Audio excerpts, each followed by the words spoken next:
Get out of here, man. This country has came over here and wiped out the whole population of indigenous people. Was there? Wait a minute. Was there United States of America? America? This country enslaved millions of Africans. Get down here, man. Okay, did Africans slave there?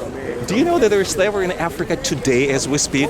There's slave trade in Africa today. I'm aware of that, but there's slavery everywhere. And speaking of black people, you know that the Russians are the most racist people on earth. I'm telling you, again, because I lived over Russians, there. I met are pretty nice people. Racism, In America, go to Russia. Racism and tribalism is a universal problem. It's everywhere. Understand? The French and the Germans live next door to each other or can't stand each other. The Chinese and the Japanese don't like each other. You got various ethnic groups in the Soviet Union who have had historical. That's true. Is he working for Fox? Yes, I'm working for Fox. Get that thing out of my face, man. This guy knows. You have Bill O'Reilly up there talking shit. Yeah, but look. There's a Negro. Look. But you got a point here. When we talk about tribalism, that's true. For instance, in Africa, only less than a decade ago, Tutsi didn't like Hutu, and Hutu didn't like Tutsi. Both clans were black. 700,000 people were murdered. But let me finish, if I may. I don't argue with what you're saying. Okay. I agree. Good. But on the other hand, Let me shake your hand. white folks have fought, white people have fought the biggest tribal wars in history between the French, the Germans, That's the true. English. I agree. I agree. I agree. No other ethnic people have killed more of each other. I'm with you. And the reason than being, Europeans. Am I right or wrong? you're absolutely right. You're absolutely right. However, the reason it happened, of course, is because of the advanced technology, because the whites happens to be more advanced, developed more modern technology for murder, and they used it. They used it in China, they used it in the USSR, they used it in Second World War, First World War. I am with you 100%. But this about China murdering all these people. What is this? because Mao Zedong killed 60 million of its own citizens, I don't think he killed that many. Yes, he did. But I remember Mao Zedong once said, "Get out of here." You want to say hello? And I agree with him. Bill O'Reilly. In order to achieve liberation and freedom, oftentimes you have to kill people. That's one of the ironies of history. You really think so? Name me a revolutionary struggle that never took place in history where a lot of people didn't get killed. The American Revolution, a lot of people got killed. Wait a minute.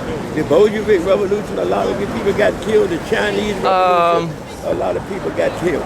So in your mind, that revolution always has to be accompanied by murder. Unfortunately. Okay, let's... Now, are you a Christian? I'm Jewish. Well, that's close. Jesus, right. We're first. Jesus was Jewish. Correct. But listen, who have killed more people than Christians? You're right. Perhaps you're right. But look. And right now, who has the whole world hostage? Today in 21st century, who even has the mighty U.S. government hostage? It's Israel. How so? Are you an anti-Semite? I'm not going to even go there because you're Jewish. You know better than me. Of course, I know better that it's not the case. But I admire the Jewish people and their ability to have a small group of people. It's able to damn near control the destiny of the planet. I'm trying to learn from you. How y'all do it? So listen to me. Let's have a conversation. I'll teach you a thing or two. Hey, man, get that thing out of my face. I don't want to be on Fox. I heard Bill O'Reilly trying to hand it out and say, you told this Negro he's anti-Semitic. All right. I can say that shit. I don't want to be nowhere on Fox News. Okay, so you want the revolution, you want America to become like North Korea or Cuba. Is that what you think? First thing, since you mentioned North Korea, I've been to Cuba. I haven't been to North Korea.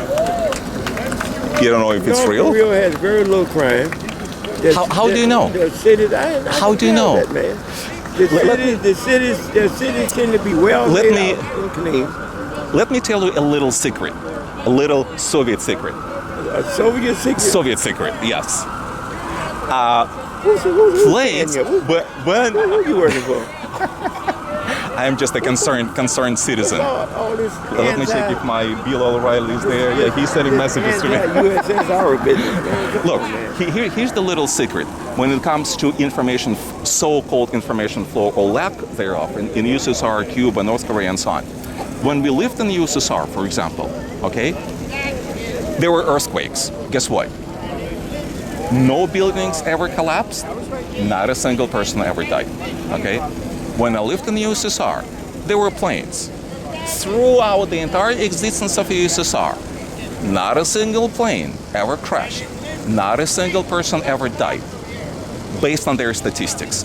Now that the USSR is no more, we learned about horrendous accidents that were happening over there. Well, why is that? listen, Because the flow of information was tightly controlled by the government. The point I'm trying to say is that when you claim that allegedly Cuba has a lower crime rate, how do you know?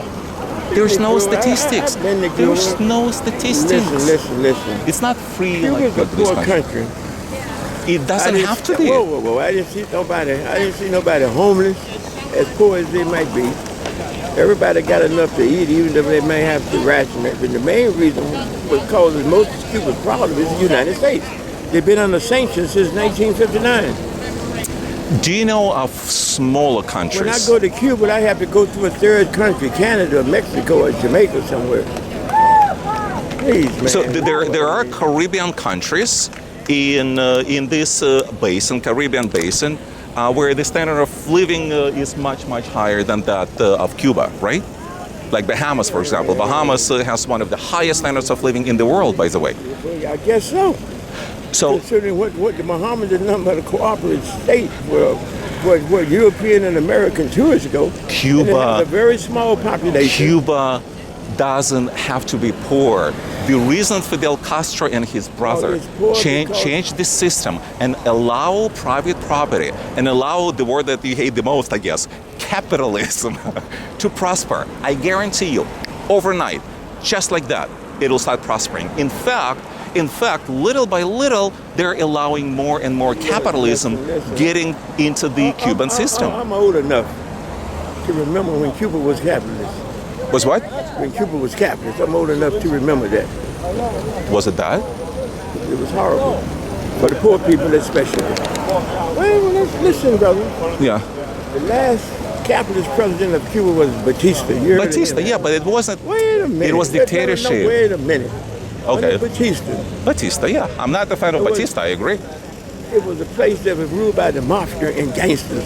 Criminals ruled Cuba at that time. Okay, yeah. Okay, That thing out of my face. Sure. Cuba was like the Las Vegas of the Western Hemisphere, only it was worse. Uh-huh. The biggest industry was the casino industry, was gambling, it was prostitution. But Understand me? I do, but When I'm the not. revolutionary government came to the power, they put that stuff away for a long time. It's creeped back up in there in recent And years. it's gotten much worse. I'm not saying that Batista regime. Whatever problems Cuba got, most of it was caused by sanctions from the United States. So what about, let's say, East Germany and West Germany, when there was a division between East and West? How come is that West Germany was so prosperous and East Germany was so poor?